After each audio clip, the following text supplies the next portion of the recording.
guys and girls, what is going on? Thank you so much for spending a little bit of your evening with me. Thank you for coming back and checking out the channel. There's an empty box behind me. It's in the way. What is it? I'll let you know in a little bit. We're going to be talking about PS5s. Going to be hard to find until the year 2023. We shall find out. And also the Steam Deck. Some new information I came across that I would love to share with you guys. Let's go!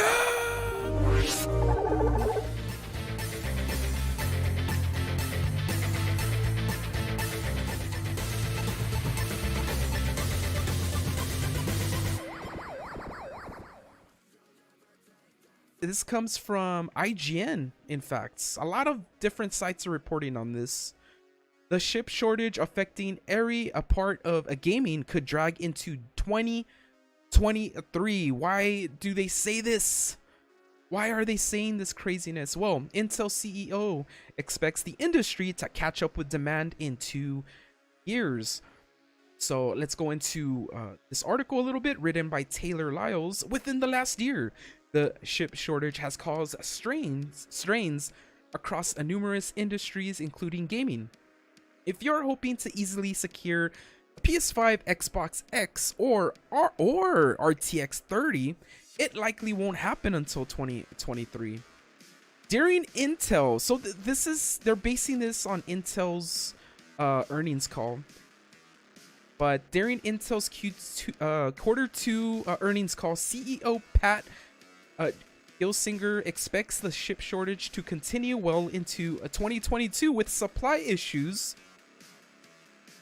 stretching into 2023. And he went on to quote, while I expect the shortages to bottom out in the second half, it will take another 1 to 2 years before the industry is able to completely catch up with the demand, Gelsinger said during the call. This is not the first time we hear that the chip shortage will stick around longer than we hoped and will worsen before they get better. In May, NVIDIA CEO Jensen said he anticipates supply shortages for the RTX 30 series to last until the second half of this year. In that same month, Sony CFO Hiroki Tokoi said during an earnings call that the company is expecting PS5s to remain in limited supply into 2022 due to the global semiconductor shortage. Demand for gaming's high-ticket items has been notoriously difficult to acquire. Many of these items are being sold primarily online, mostly with unexpected restocks. Well, they're not too unexpected if you follow 1VideoGameDude or other various restock accounts on Twitter like Jake Randall and Matt Swider and KillerCam1020. But I digress. Let's continue on with the article. While some retailers have sold select items in stores, supply remains extremely limited and cannot keep up with the overwhelming demand. To help ease the shortages, in February, the Biden administration signed an executive order pledging to review the supply chain issues that have caused these consoles and graphic cards to remain scarce. Beyond the shortages, scalpers have also posed an additional problem, with many flagship GPUs and next-gen consoles surging hundreds of dollars above their suggested retail price. So, with these shortages, semiconductor shortages continuing to be a problem, could we have issues getting a PS5 up until 2023? It sounds a little bit nuts, but it's actually possible. It's not probable. I'm gonna say right now it's not probable, but it's possible.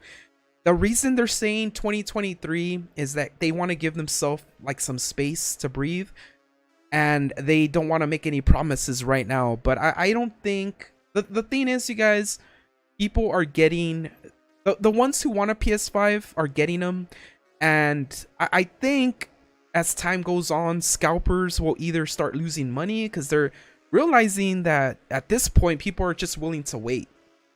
I'm really interested to actually talk to a scalper or someone who is actually profiting from this. In fact, I'm going to try to get in touch with some and maybe have them come live. But I'm very interested to see, you know, is there a point in a scalper's, I guess, lifetime sales? Does there come a point where they just stop because they're fearful of losing money? That's something I wanna know about.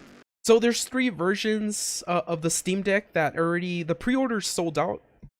They have like one wave coming out in December and then another wave coming out the second quarter of 2021.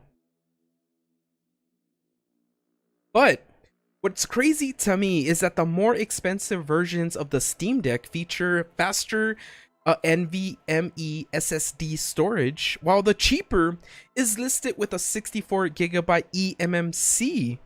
So you know what? That might have been something that has not been known to a lot of people. I mean, to me, I was expecting at least each version to offer the same NVMe, but they're saying that the 64GB is actually have a slower version of it.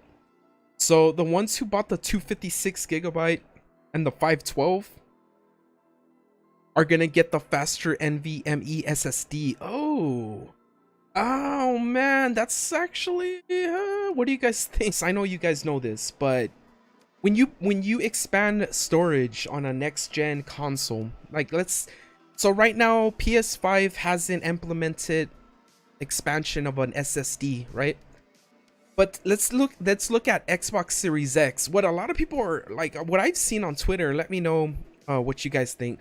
What I've seen on Twitter is that a lot of people are buying just regular hard drives, the HDDs, for their Series X. But unbeknownst to them, they're not making the most use out of their Series X. Because if you want to take advantage of the speed, of the fast loading, you know, you need an SSD. That's the new versions of expansion cards. That's why the Seagate expansion for the Series X costs so much, is it's a high-speed storage unit.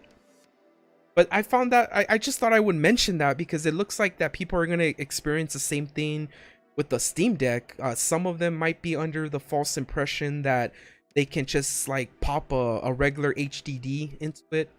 Let me tell you guys, there is some exciting stuff happening on the channel in the future, and I cannot wait to share it with you guys. We got unboxings galore, we got interviews exclusive to the channel, and we also got some collabs. I'm working on some collabs for the channel, you guys. And until we see you next time, you guys, stay safe, stay awesome, you're cool. Guys, we're gonna see you later, man. Yeah.